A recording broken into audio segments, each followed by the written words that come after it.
Jeg skal fortælle lidt om romantikken og guldalderen.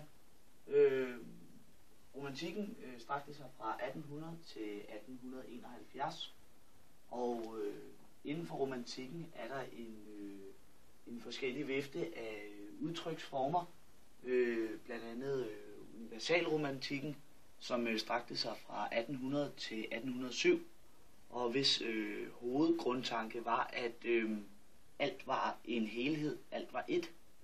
Det blev så senere opfulgt af organismetanken, som ligesom gik ud på, at samfundet var spundet sammen af en masse individer, som på hver deres måde bidrog til den fælles helhed, altså samfundet.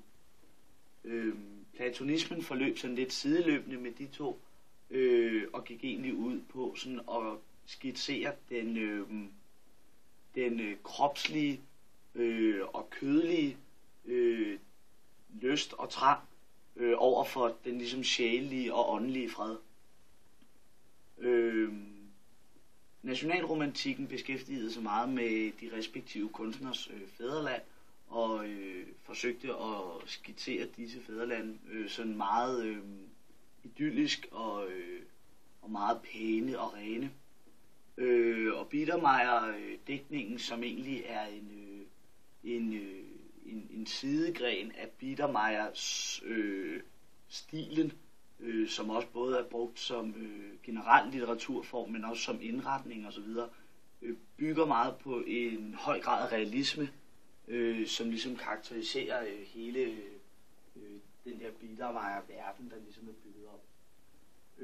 Fælles for alle underpunkterne er, at de beskæftiger sig meget med naturen, og prøver ligesom at skitsere den idyl, der ligesom er ude i naturen. For eksempel en masse billeder med køer, der står på græs og har det rigtig godt i solskin og sådan noget. Det er modsat andre litterære perioder, hvor man ville fremstille koen som noget udsultet, der stod på en kold mark i regnvejr.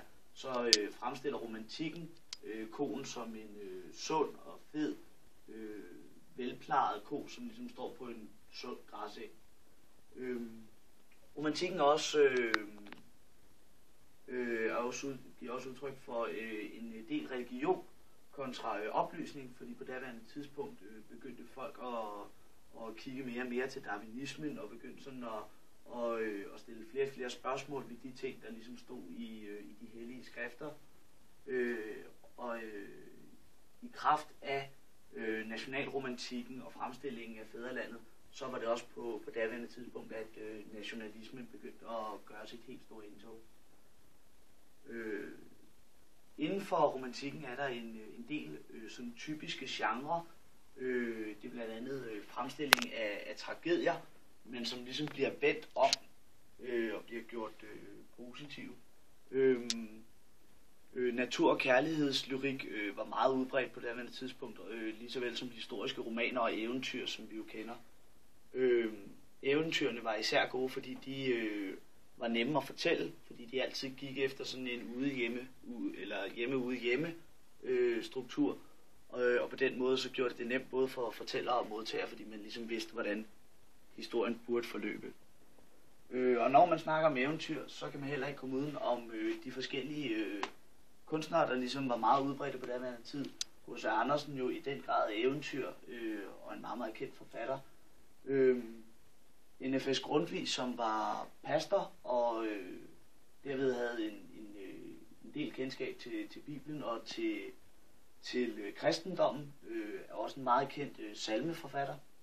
Adam Oehlenschläger, som er ham, der har skrevet vores nationalsang, og desuden også har skrevet Guldhornene. Også en meget kendt forfatter sammen med Søren Kierkegaard, som også har skrevet en del romaner.